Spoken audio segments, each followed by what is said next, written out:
Hey y'all, and welcome back to our channel. We are going to cover a part 2 today of our faith Q&A. So if you haven't watched the first one, go watch yesterday's video. But we're going to cover topics like raising emotionally healthy children, marriage, and kind of the issues that can create when you're recovering from anxiety, and much more. Also, we're going to cover the question of why did God do bad things to good people, right? That's like the worst question ever. So we're going to tackle all of that. But if you are new here, my name's Emily, and this is my husband, BG. And we make recovery videos for severe anxiety, agoraphobia, panic disorder, DPDR, and more. So subscribe if you're struggling with that. Check out the link in the description to my video. I have my private Facebook community.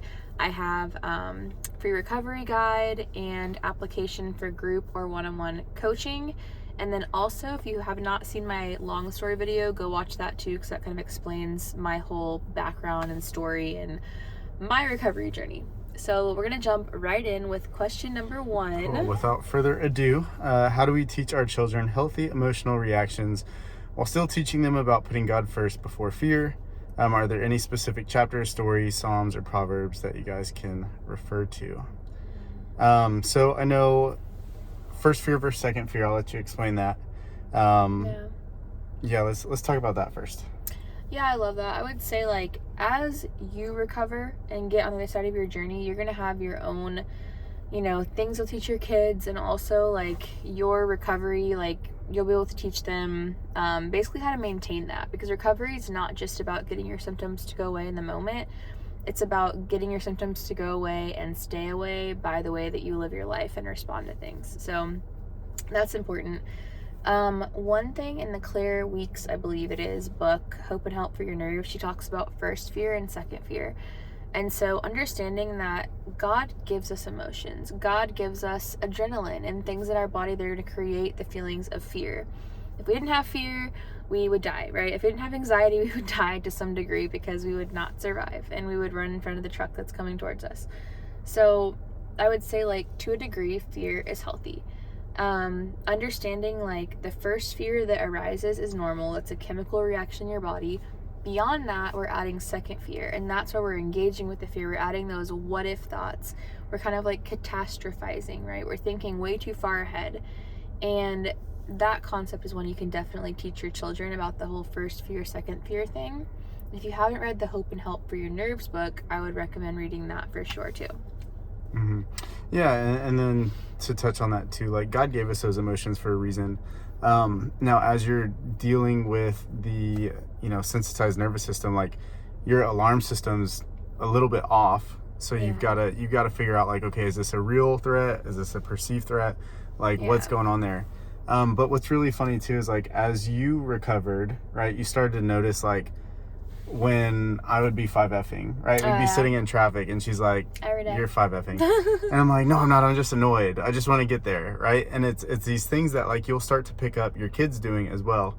And so, before they fall into the whole cycle, you're equipping them with the tools that they'll need to just handle those emotions differently. Like, I grew up in a family where, a lot of it was, like, internalized, and you didn't deal with them and process them, and now it's like, after watching you recover and seeing what happens when you do kind of let these things build up over time, it's like I've gained tools through watching you. I mean, your kids will do the same thing. Yeah, totally. Yeah, the 5Fing one's really good, actually. Watch the 5F video, because it talks about things that are, adding fuel to the anxiety cycle, but in general, they're unproductive, right? Adding fear to things. What's that going to help, right? Adding frustration. Okay, we could be frustrated, but we're not going to sit in it. Like, it's not going to help us. If we're walking out the door and we're late for something, we're already late, okay? Just carry on, right? So focusing, right? Focusing on something that's not going to change is unproductive. And so watch the video, because it's really going to teach you what's productive and what's not. And you can ask your kids too, when they're, like, feeling something, it's like, hey, this may be valid, but is it productive, right? We're not just saying, like, false positivity, sweep it under the rug. Like, we don't want to do that, but it's more of just, like, that is a valid feeling. This does suck, but is it productive to sit in this area, So that's another good one to watch. Yeah, okay, we got a lot of emotions, or not emotions, we got a lot of resources to throw at you on this one. Some Bible verses first. So trusting God through negative emotions. A couple that I had kind of jotted down was Romans 8, verses 38 and 39. For I am convinced that neither life nor death, nor angels, nor demons, neither the present nor the future, nor any powers, neither height nor depth, nor anything else in all creation will be able to separate us from the love of God, that is in Christ Jesus our Lord. So again, it's just no matter what you're going through, like God is right there with you. Joshua 1:9, let me go ahead and pull that one up real quick.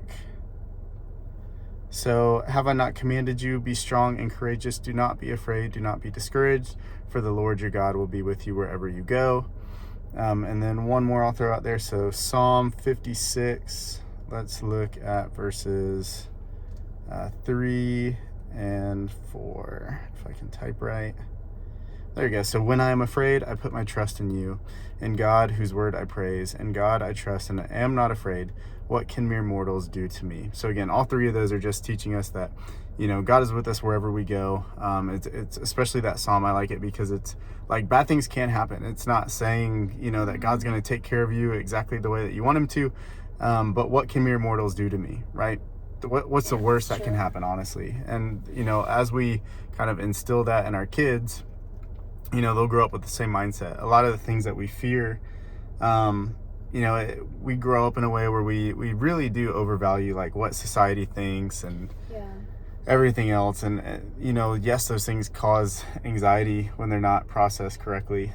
So, the sooner we can teach them, like, who cares what anybody else thinks? That's a big kind of chip off their shoulder. And then I had a few written down too, as far as like raising children in the word. So Deuteronomy 6, this is Moses kind of talking to Israel before they go into the promised land. And so he says, these commandments that I give you today are to be on your hearts. Impress them on your children. Talk about them when you sit at home and when you walk along the road and when you lie down and when you get up, right? Good. Big picture. Always. Yeah. Everything you do from the moment you get up to the moment you go to bed, pray with your kids. Teach them Bible verses, teach them, biblical worldview, just teach them to think biblically. And then... while you say that, So is it Lisa Childers? Foundation's Worldview? No, I'm going to butcher her name. It's like Elizabeth, a really long U name. I think it's Urbanovitz, but it's Lisa Childers is good too. Hold on, I'm gonna figure out what her show is called. If you need a podcast, this one's good. It's like once a week, 15 minutes or so. She tackles raising children with a biblical worldview, and of course I think it's Foundation's Worldview. That sounds right. And they have a website too, and you can buy her curriculum, and we're planning on buying it really soon to start Easton on it. But it kind of walks them through like some really just good stuff. And I would say like it's not just about teaching your children like, hey, like here's this one Bible verse. It's about literally making this their entire life. You know what I mean? Like, I love that verse you just read. It's like, picture this, it's like all day long, you're just like discipling your children. You're not watching your kids, you're raising your kids, you're discipling your kids. So I would say like pouring all that you possibly can into your kids and teaching them about who God is and everything that he tells us to do and how to live our life, is definitely key. Also, Has Free in My House podcast by Melina and Jordan Ciciotti is really good. Melina Ciciotti, Ciciotti, I think, on YouTube is fantastic for like mom content. But make sure you're surrounding yourself, like even if it's only on YouTube, because sometimes that's all that I can find.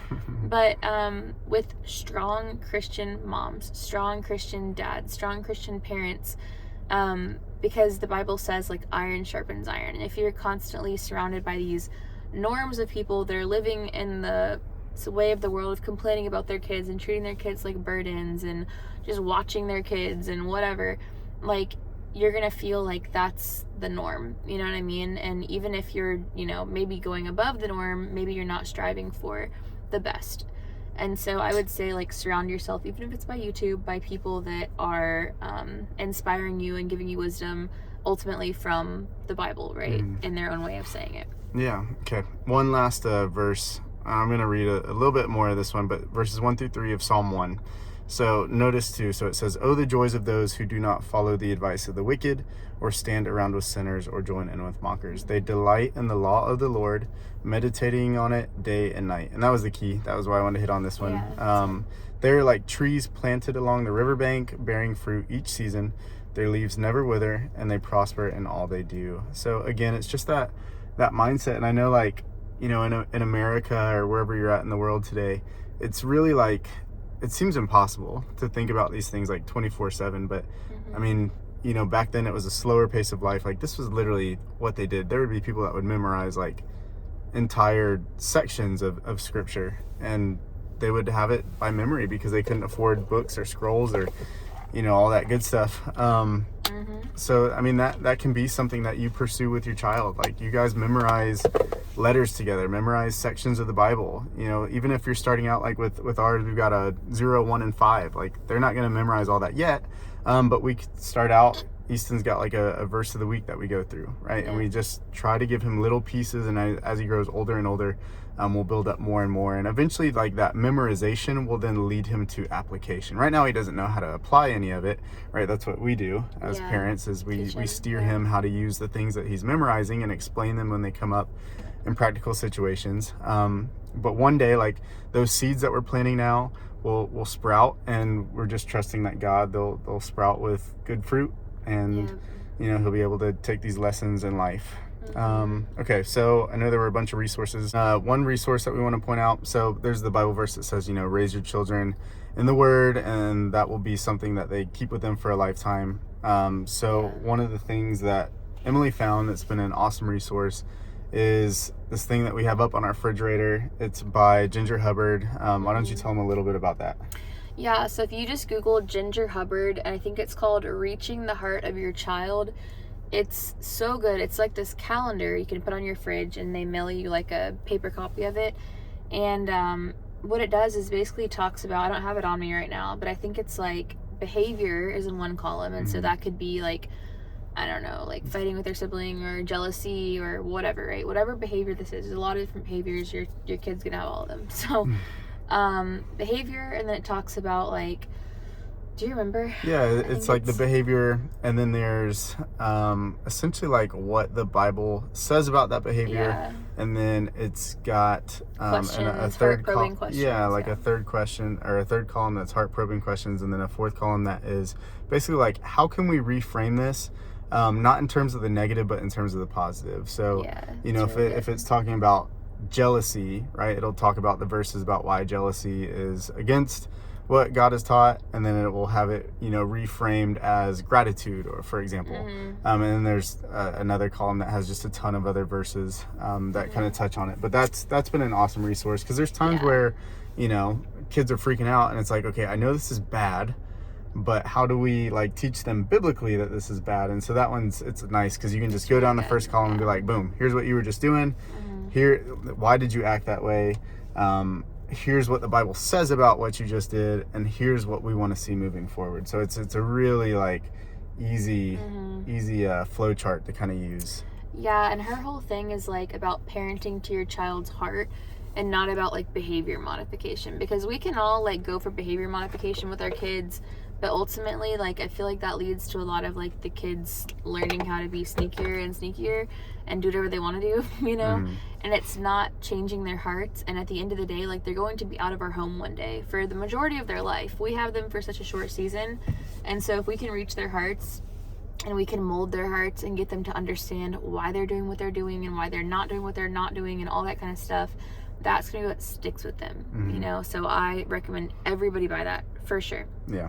And then just a few more points. I know we've been on this one a lot, but there's so much to say about you know, raising your children and family. So a couple of one book that I wanted to point out is, there's this book called Family Revision.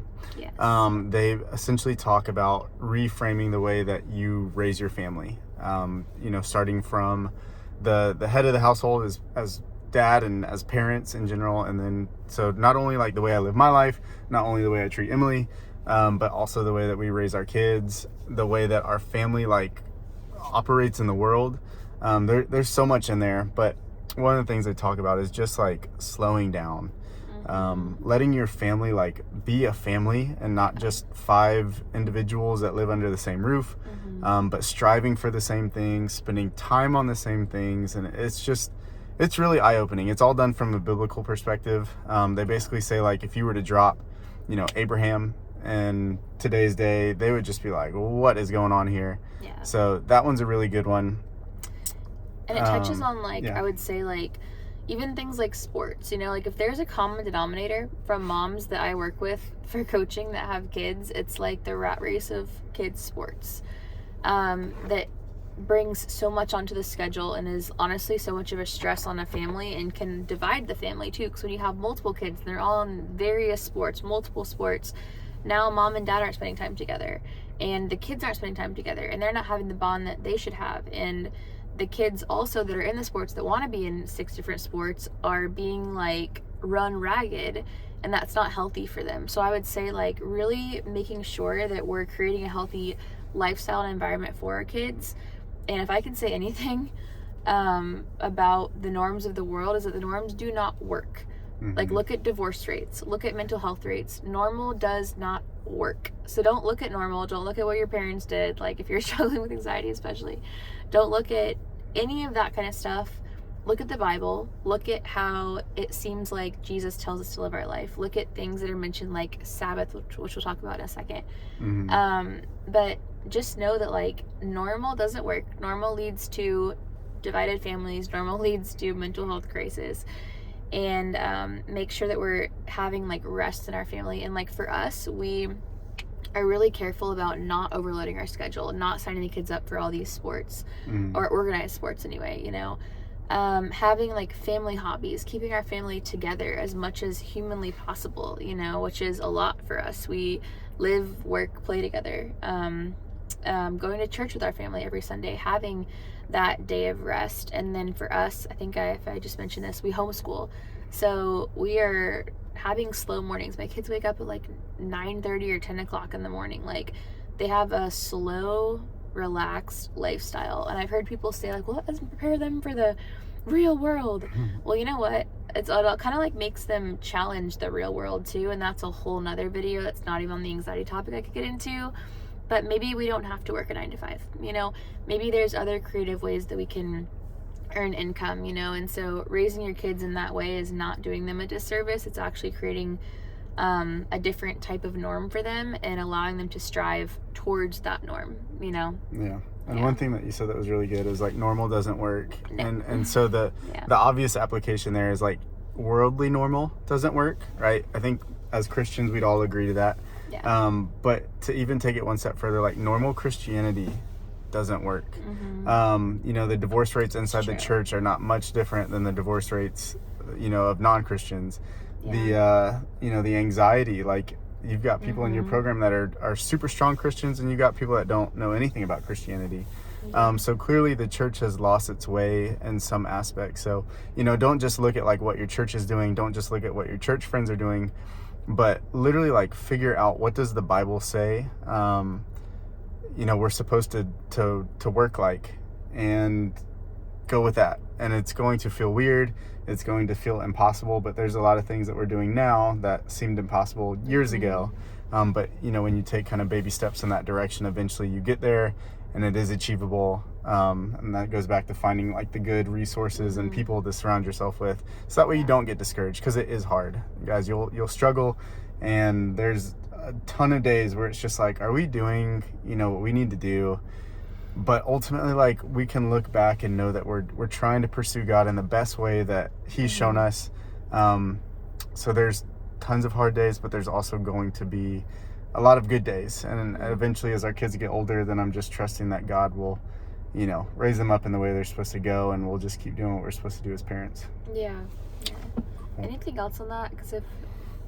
Because one more thing that I'll say too, just coming from the anxiety part, this is just life advice for, like, moms and dads in general, but coming from the anxiety standpoint, you're probably putting a lot of like guilt on yourself and stuff like that. And what I would say is, remember, like, this isn't you going through this alone and burdening your family, right? Like, your God, our God put your family together for a reason. He gave you your child specifically. He gave your child you as a mother and nobody else as a mother.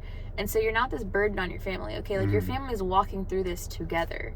This is not you against your family. And so whatever's happening is happening also for your kids, not just to your kids or to your husband or to whoever else, but it's happening for your entire family, you know? And a lot of good has come from this, you know? It sucks, truly, but good has come from it, and like the whole big picture of the family. So don't put it all on your shoulders. It's not your fault, you know? Like, do what you have to do to get through recovery, continue to push yourself out of this, but know that God has your whole family in mind. You know, you guys are all one. So that's important too. Yeah, and that transitions nicely into this next question. I'm gonna go a little bit out of order, but it says, how do you avoid or deal with resentment in marriage when dealing with chronic stress and anxiety / everyday life and small children? One of the things that made a huge difference, but took me a really long time to actually like learn and apply, was slowing down to speed up. So when Emily was first going through this, we had just gotten plugged in at like this really hands-on church. They were doing a lot of cool things. It was just like every weekend there were things to do, right? Discipleship, evangelism. They wanted to go plant like all these different campuses. So there were always things to do. And they were good things. Yeah, good things, good church things. Yep. Yeah. Good godly things. And you know, for the longest time I was doing as much as I could, where I was like getting plugged in. You know, whenever I was having to be out, we were making sure that Emily's mom or somebody could just come be with her. And basically I felt this burden of like, okay, how do I make sure I'm meeting all of her needs? How do I make sure that I'm doing all the things that I need to do and want to do, like from a church perspective? How do I make sure that I'm going to the men's night every Friday? You know, and there would be times where it's like 2, 3, 4 hours long. There was just like so much. And as the husband, I was feeling like pulled a million different ways. And I know Emily, going through everything, was being pulled a million different ways, where of course she wants me to stay home, but she also wants me to, you know, to do the things that I need to do outside of the home. And then finally, like, this message, I don't even remember where we heard it, but basically somebody said, like, we do things as a family, right? We have to slow down together in order to speed up together. And that just kind of hit in a way where it was like, okay, you know what? Right now I'm trying to juggle like a million different things at once. Let's just figure out like what we can do as a family, right? It doesn't have to be, and I know people like struggle with this, where it's like, how do I go to church? You know, and they feel like they have to be at church on a Sunday morning. And we didn't go to church for a long, I was like for over a year at least. Like, yeah, and so we decided like, okay, well, we can all do online church, you know, and so you've got to figure out what works for your family. You got to understand like this is for a season of time. But it truly is like, I can't just run ahead and leave the kids and Emily like behind, thinking that one day they'll catch up, because what's ultimately going to happen is we're just going to grow farther and farther apart. And then eventually I'm like way up here living my best life, and she's and then like, I feel like I would like hate you. Yeah, struggling, feeling resentment towards me because I've quote unquote like taken care of everybody, but at the same time it's really like I've taken care of nobody. So yeah, it's just this mindset of like, you've got to work as a family. It's probably going to be slow for a period of time, but eventually you guys will be able to pick up that pace, get back to a normal, and then eventually you guys will find a healthy new normal together. Yeah, 100%. And I would say too, I'm looking at our notes that we had on here. So yeah, I would say like there's kind of two parts here that can cause the tension on the marriage when you're struggling. Part one is basically just like having the anxiety. You feel so terrible all the time, and so your mood is not good, and maybe you're distancing yourself from your spouse, or there's resentment or whatever it is, right? So it's like directly from the anxiety. Part two is you just have normal stuff that builds up, just normal marriage stuff that everyone has, and you don't have the emotional energy to deal with it, so you just sit on it, you know? And so those are like the two things that I think are really common for when you're struggling. And I would urge you, one, to be like very open and vulnerable with your spouse. Like if you're the one suffering from anxiety, and let's pretend that your spouse is like totally on board, wants to help you, right?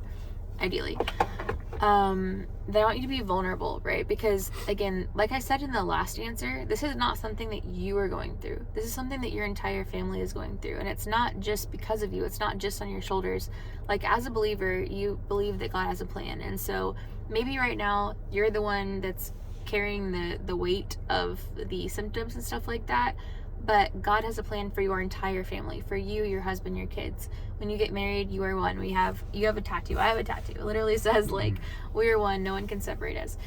And anywho, like, you guys are one. So it's not just like your husband who has his life and he has his hobbies and his friends, and you have your life and you're burdening him by your situation. No, like, you are a family. So I would say, like, totally both of you shift your entire view, of family and what that means, and marriage and what that means.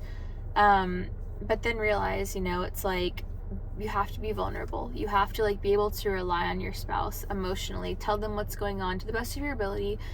Give them grace when they don't understand, because it's impossible to understand, I feel like. Even BG, who now does this channel and stuff with me, never will fully get it. Like, it's impossible to understand how terrible it is, honestly. So I would say understand that they don't understand, and that's okay. Tell them what you need, right? Like, we're going to make a video soon, a public video on, like, how to help your loved one through anxiety recovery, because sometimes you don't know what you need. And when you get into recovery in a healthy way, you'll know better what you need. I'll tell you basically what to tell your spouse that you need. But I would say do your best to do that. We would literally have, like, code words. Like, remember we had that, like, cinnamon latte or something was, like, if I felt like I needed him to be, like, nicer to me in that moment or something. Or, like, cupcake. There was, like, these code words we had if I was like, I gotta get out of here right now. Or, like, I can't handle, like, whatever is happening. Like, I need you to be, like, really gentle with me if we were in public. And so we had to, like, do a lot of weird things to get through. So do what you have to do. Be vulnerable. Be open with your spouse. It doesn't matter if you feel like it's weird. I think at the end of the day, like, assuming you're in a loving, normal relationship, your spouse wants to understand, right? I mean, I would say, like, it makes you feel isolated. If I were to be by myself, like, upset, in a bad mood, you don't get it, just leave me alone, like, that is not going to go well, you know? And that's going to frustrate you.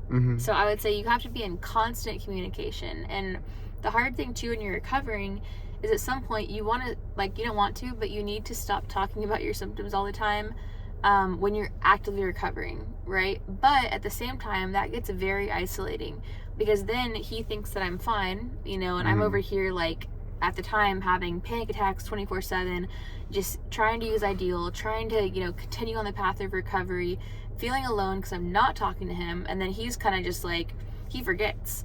He's like, oh, everything's normal because it seems normal, but it's not normal, right? And so even, like, when I had to choose to stop talking about it as much, to, like, have maybe a check-in every day or every week, or at some point to be like, hey, FYI, not doing good, but doing my best, right? So he knows, like, what I'm going through.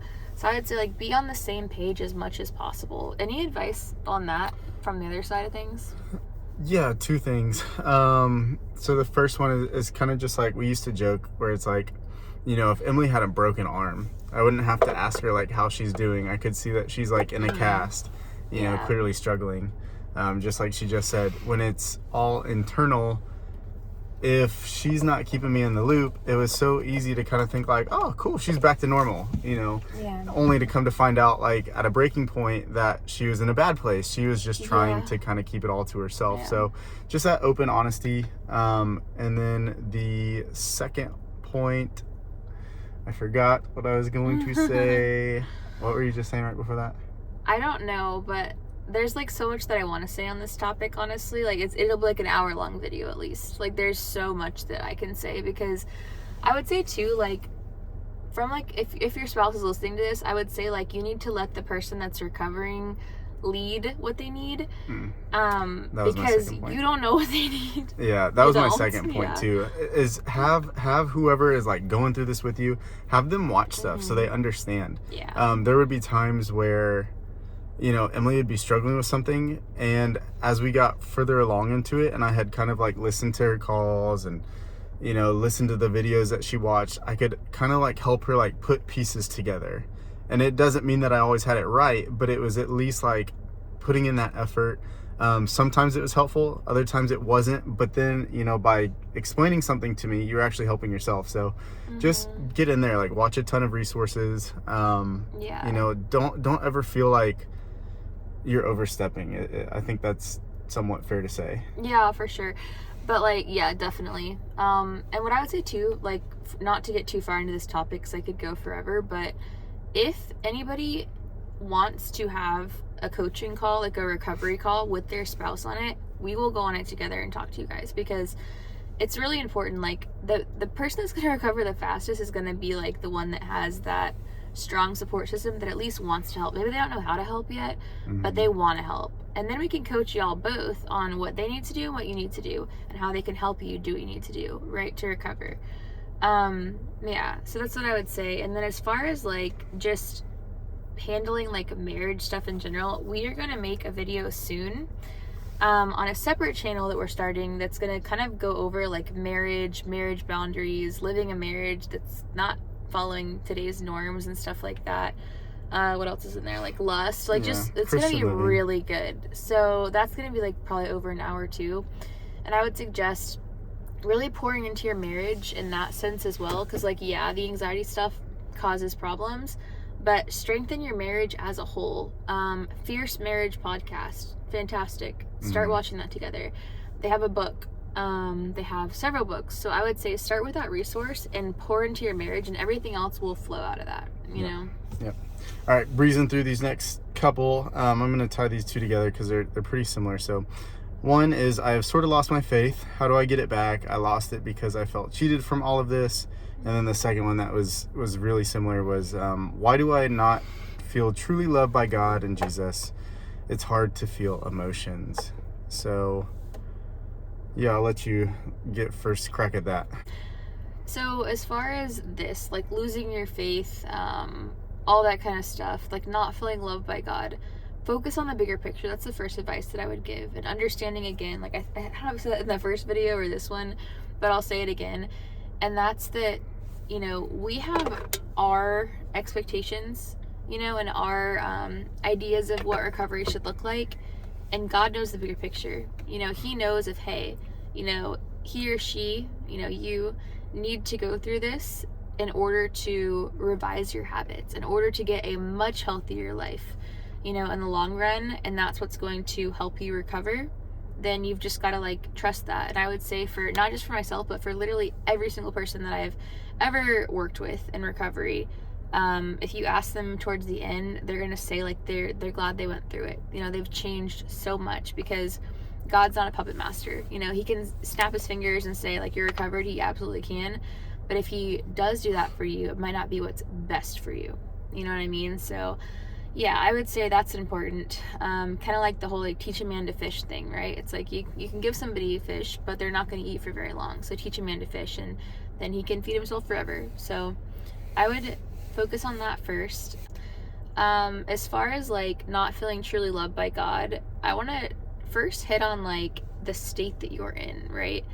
When you're in this state of anxiety, stress, catastrophizing, basically negativity in your brain, it's really easy to get kind of like stuck on not seeing the goodness of God, seeing everything that he's not doing, that you think he's not doing, instead of seeing what he is doing.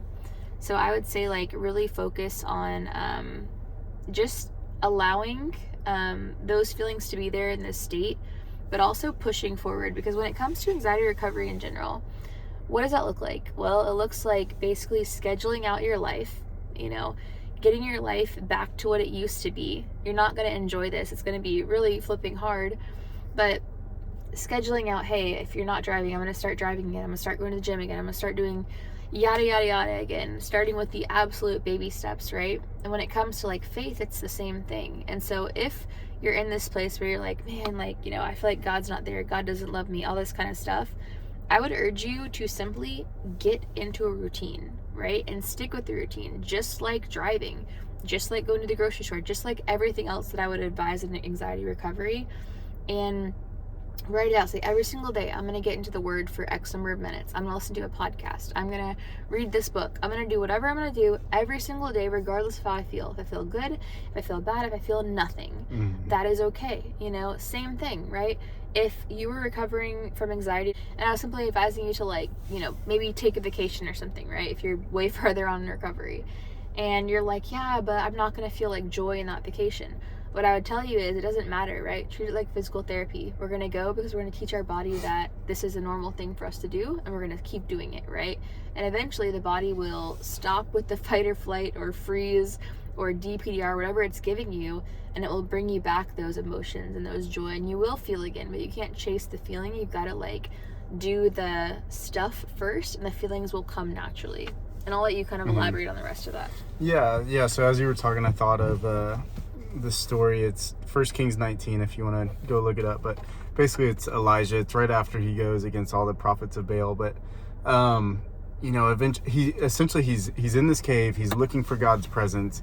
He's literally just seen God, like, perform this crazy miracle with his own eyes and hands, honestly. And he's kind of like looking for God's presence. You know, and God tells him, like, go outside and you'll find me. And it says, like, he goes outside and there's a mighty windstorm, and it wasn't God. And then he goes outside and there was an earthquake, and it wasn't God. After the earthquake, there was a fire, but God wasn't in the fire. And then it says, finally there was a gentle whisper, right? And that gentle whisper was God. And I think for us, you know, when we say, like, God, show me yourself, or God, I just want to feel your presence, God, I just want to, like, see you do something in my life, we're looking for these big crazy miracles, and, like, that can totally happen. I'm not going to tell anybody that's not going to be how God shows himself to you. Yeah, absolutely. But it can just as equally be Subtle. The most subtle. You know, we tend to write them off as, like, coincidences. It can be the most gentle, like, God nudge ever, where, you know, somebody reaches out to you and it's just that person you need in that moment. Maybe you're reading something in the Bible that you've read a million times, and today it just hits you differently, right? All those things are God showing himself to you. But the problem is one, it's so easy to write those things off, like, oh, that was just a coincidence. The other thing is, like, we've put so much into our life that if I'm in this crazy environment with tons of noise, tons of things going on, people all over the place, and Emily were to try to whisper something to me, I'm not going to hear her, and I'm probably not even going to, like, see that she's trying to reach out to me. And the same thing is with God. Like, if your life is crazy, hectic, stuff always going on, you've always got places to go and things to do and people to see, like, your God might be showing himself to you all over the place, but you're just so kind of preoccupied with all these other things that you're missing it. So, you know, the Bible says, like, ask, seek, knock. If you truly kind of strip everything in your life down to the studs, and you pursue God, like, he will show himself to you. I don't know what it's going to look like. It's different for everybody, but he will show up. It's not like if you're the lucky one, like, God will show up to you. You just have to have, like, an open heart, open mind, and kind of just almost, like, don't come with any expectations. Like, just let God work in your life and be prepared for whatever that may look like. And I thought of this just now too, because, like, a lot of people, like, will get even just show up in the coaching program, like, what do I do? Where's God? And it's like, well, maybe God's giving you this resource right now. God is, like, laying out the steps for you to take, and they're practical. And we feel like it should look different, but it looks more like practical steps. And even the fact that, like, strip this down right now.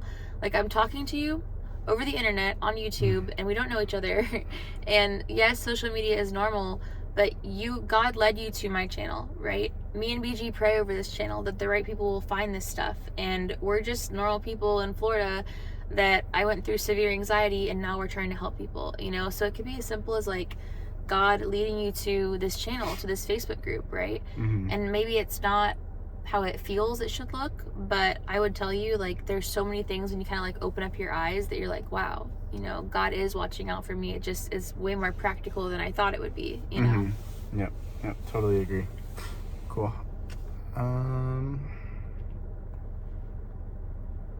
Going back to, like, the, like, losing faith, finding it again thing, go to the talk about the ask, seek, knock thing, because I mean, I really want to like send that home too. It's like, just jump in.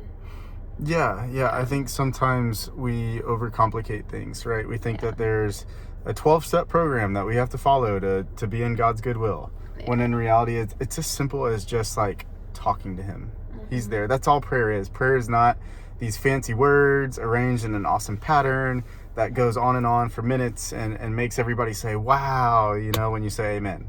Yeah. Prayer is literally just talking to God, telling him what's on your mind, telling him how you're crushed by all the anxiety and expectations and whatever you're feeling, as terrible as it may be. I mean, if you read the book of Psalms, like, so many of those are David starting out in this terrible place where he's like even questioning, like, God, are you still there? God, do you still love me? God, are you real?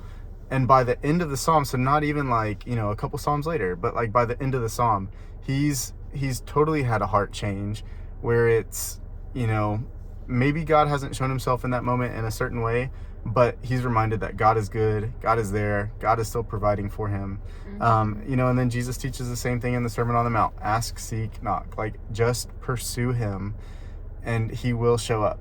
Again, it's not like a chosen thing. It's not about like who's holy enough to go look for God's presence and only the truly holy ones will find him and everybody else has to perfect themselves first. Like, it doesn't work that way. Anybody, if you've got a smartphone, you can download the Bible app free. You can pick whatever translation works best for you. I like NLT. Yeah, and I like NIV, and I read them in different ones because sometimes it hits you different when you read it a different way. But literally just pray, read the Bible, watch stuff on YouTube. There's a ton of good Christian resources on YouTube. Yep. And literally, like, as you start to spend more and more time with him, one, you'll feel it. Like, I truly do think it's like a calmness and a peace as you kind of like reorient your life in the right way. You'll start to feel that. And then, that will start to flow into like all the other things that you have going on in your life, whether they're like part of the recovery process or even outside of it. Like, your relationships will start to change. The way that you think will start to change. Just like every single aspect. And all of it starts with ask, seek, knock, right? God's not the one that's going to come bang on your door, right? He could be. But what it says is like, approach him. If you knock on the door, right, God's going to open it for you. Are you going to go in? Right? Think of it, if you go to there's an app called Jesus at the Door, and it's a tool that people use for evangelism. And it's like, literally when it says ask, seek, knock, like, okay, if someone knocks on the door and it's Jesus, like, are you going to let him in? Or vice versa. If you knock and he opens the door, are you going in? Like, the choice is up to you. God's not going to ever force a relationship with himself on you. But at the same time, like, you can choose to walk away from him. That's totally up to you. But I think even just asking that question, by saying that you don't feel his presence, by saying that like you want God to show up in your life, it shows that the Holy Spirit is running after you. Maybe you've just missed some of the signs. Maybe you haven't known to ask, seek, knock yet. But yeah, I mean, just even asking that question shows that God's not giving up on you, right? He's still there to be found. And I would say too, depending on where you're at in your anxiety recovery right now, if you're able to go out of the house and do things yet, go find a church, get plugged in. If you don't like the church, find another church, because the church is just a body of people and people are imperfect. And if you get burned by one church, don't let that have any reflection on God. And find a community. I would definitely say that. So last but not least, how do you guys get past the age-old question, why does God allow bad things to happen to good people and innocent children in order to further your trust and faith in him? So kind of there's a lot to say about this one, and we can't even answer it in one video. We'll do our best to kind of give like a bird's eye view for 30,000 feet at this one. So honestly, there's a couple different aspects here. So, when God created us, he created us with free will.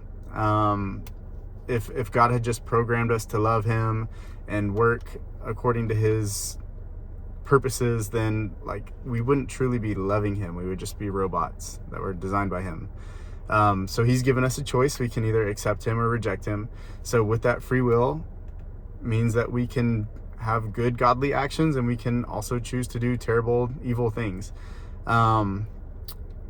Unfortunately, people choose option 2 and do terrible, evil things. I mean, honestly, we all do. Some people are much worse from a human perspective than others, but people choose to do terrible things, and that means that quote unquote good people are going to suffer. It's important to remember too that we're all, by God's standards, we're all bad people. We all fall short of his glory. If it was possible for us to be good enough, then there would have been no reason to send Jesus to die on a cross for us. So does that answer everything about why evil happens? No, but logistically, if God's going to give us free will, there's going to be people that abuse that free will and make bad choices. Now on the lighter side of things, right? Sometimes bad things happen, and then really good things happen because of them, right? You were talking earlier about your recovery journey, and at the time you wouldn't have wanted anything to do with it, and there were plenty of times where it's like, why does this happen to me? Why is this happening? Right? But you're able to look back on it years later and see all the good that's come out of it. Yeah. When you think about like sickness and illness and death, like there are times where you see the kids get cancer, and it's like, surely this kid doesn't deserve to get cancer, and there's times where they're healed, and like, what a crazy testimony that is for that child to have for the rest of his life, and for people to see and kind of have their faith strengthened. And let me take this a step deeper and darker here. So say that, like, okay, this is like awful to even talk about, but I've thought about this, and say that if like Easton, right, he's 5, if he were to die, like, one, I would literally like be it would be so bad, okay? I would not be able to understand it. I would be probably like destroyed for the rest of my life. But I could see now, like, even just looking at the reasoning for that, like, why would that happen, It's like his heart is so good right now. He has not had to face the world yet. He has not gotten corrupted by evil yet. Like, if he dies right now, he's going to be with God, And so it's like, would that be absolutely the most horrible thing ever to happen? Yes. But could I see, like, well, maybe God took him at this time so that he wouldn't have to face what's to come? Maybe, like, that would save his soul. You know what I mean? Like, there's, like, so many scenarios. Take it even another step super deep and dark. Like, there's people that get, like, sex trafficked. And, like, that's horrible. Why would God let that happen? But then you see them come out and they are helping so many other people. And they're, like, leading these, campaigns and, like, like nonprofits and stuff to help people. And they couldn't do that without having gone through that themselves. Because I can tell you, even from, like, the lighter scale, from the anxiety cycle, like, you can't really help someone if you haven't been through it, not in the same way. And so sometimes God puts people through things, or not puts them, but allows them to go through things to help other people. Sometimes it's to help themselves. Sometimes it's because, and this is probably the best answer for this question, we don't understand God's plan. Like, we don't see God's plan. We don't see any of it. We just see, like, the little blip, the little grain of sand that is now. We don't see, like, the rest of eternity. And last thing I'll say on that too is, like, we gotta start looking at life from an eternal mindset. This is like phase 1. This is nothing. Like 100 years, not even, probably 80 years, like, that is nothing for eternity.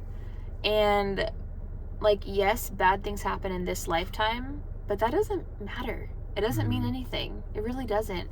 It sucks to us now, but it's not going to matter in the big picture, Like, it's just, like, this is such a, like, I don't even want to say a season, because it's less than that. This is, like, a grain of sand of our eternity. So we can only view it from our human perspective and our human mindsets with the here and now, but we got to look forward to, like, the rest of our life. Like, this is just kind of like almost like an assignment or something, like, on this earth for now. This is nothing. Yeah, I've heard a quote where it's like, you kind of ask yourself, where it's like, if this were to happen, like, would God still be good? Would I still trust him? And it's like, no matter what, worst case scenario, it's like, God is still good. I can still trust him. And if they don't understand him, and that's okay. Yeah. And if you cannot honestly say, like, picture the worst thing in the world. If that were to happen and you can't trust God anymore. Well, it's not a God problem at that point. It's realistically like a you problem. You've got to figure out why, if you say that Jesus is the Lord and Savior of your life, like why is that one area that you can't trust that he knows best? And that's where like the heart probing questions come in. There's not an easy answer, right? It's not to say like it's going to be like a quick, sit down, write a couple notes on a piece of paper, boom, you got it all figured out. There's probably, like, from a human perspective, again, there's a lot of valid reasons why you can feel those things, but at the end of the day, you've got to step back and just say, like, God's perspective, God's knowledge is on a completely different level than what we're kind of operating on. One day we'll fortunately get to see, things through his perspective in a limited sense. And what looked like that one bad grain of sand, we'll get to see the whole beach, and we'll see how it all ties together. There's one verse that's kind of always stuck with me through kind of the first time I read it, where I was like, oh, wow, that's impactful. And it's Genesis 50, verse 20. And it's talking about how, all this terrible stuff happened to Joseph. And he says, that you guys meant all of this to harm me, but God took it and he used it for good. Mm-hmm. Right? So bad things are going to happen. It doesn't mean that like God is bad. It doesn't mean that he's forgotten about us. It's just part of this bigger picture that's weaving everything for like his ultimate good. Yeah. Romans 8:28 says the same thing. It says that God is working all things for his good purpose, right? He's still in control. There's nothing that can happen that's going to like be against his will. Some of the times we may not understand, but ultimately we have to like acknowledge that, his will is the one that's going to be done, not our own. When we pray, it's not trying to change God's will. It's trying to more align like what we want with his will. So there's a ton that goes in there. I see you pulled up something, so go for it. Yeah, I was gonna say, like, when BG said the whole like it's not a God problem, it's like a you problem. If you're in the camp of if God were to do this, then I couldn't trust him anymore, believe in him anymore, or whatever. If you have faced like massive trauma, you probably heard that and you're like, screw you, which that's fine. And I would feel that way too. Mm-hmm. But what I want to bring up is this verse here. And it says, Ephesians 6:12, we do not wrestle against flesh and blood, but against the rulers, against the authorities, against the cosmic powers over this present darkness, against the spiritual forces of evil in the heavenly places. So basically, like, we are not fighting against flesh and blood. We're fighting against this spiritual battle that's going on. Mm-hmm. And when you go through trauma or these bad things happen to you or happen to your loved one or your child or whatever might have happened, your husband, whatever, right? Like this bad thing happens in our view, bad, right? And God has a plan. He sees a bigger picture. But what the enemy is doing is coming into your mind and trying to tell you like how a good God would never do this. Mm-hmm. That God's plan's not good. He would never do this. He's not even real. Mm-hmm. Or he's evil or whatever it is. And so you've got to understand what a spiritual battle is going on in your minds, from anxiety recovery to life to stuff like this. Whatever the enemy can do, and it's going to be personal for each one of us to prevent us from seeing the goodness of God, he will do forever. And it'll change as we change because he's sneaky. And so I would keep that in mind too, that the enemy is always going to try to keep you from God, because that's the best place that we can be, so. Yep. And if you got a lot of time and you want to go read a book in the Bible that deals with this question, you can go read the book of Job. Essentially, chapters 1 and 2 kind of set up the whole book, where Job is, in God's own words, like a righteous, good standing man. Basically for, about 40 more chapters, terrible, like unthinkable things happen to him. He's got 3 or 4 friends with him basically saying like, what did you do, Job? Why is all this bad stuff happening to you? And he's like, I didn't do anything. And then at the end of the book, it takes, God shows up to Job and he basically pulls him. I think of them as like hovering through the galaxy. And it's like, look at everything that I made. This is God speaking, like, look at everything that I made. Job, how could like you as one human like possibly fathom any of this? How could you, if God let eternity run and the universe run, like according to my knowledge, like we'd all be dead in 2 seconds. I don't know how any of it works. It's not up for me to understand all that. Yeah, that's important. But what I can do is pursue God, understand him the best that I can. That's why he's given us the Bible. That's why he's made, you know, such a good, perfect, ordered world where I can look at nature and understand him. But at the end of the day, there's going to be things I don't understand, and you know, those things can't pull me farther away from him, but it just creates that trust where it's like, okay, God, I don't get this one. I don't see how you're using this one. But at the end of the day, like, I trust you. You're good. I trust you. And it just kind of builds that relationship. So hopefully we handled that one well. Yeah. For those of you that have had terrible things happen, you know, first of all, like, we're so sorry. Yeah. You know, that is something that nobody, you know, from a human level can understand. And, yeah, but don't let those things keep you from God. Yep. Because that's worse. Yeah, truly. All right, well, I'm so done with recording YouTube videos. We just recorded 2, and I'm ready to, like, turn off my phone for the rest of the day. So, thanks for watching. Subscribe. Let us know what questions you have. Bye.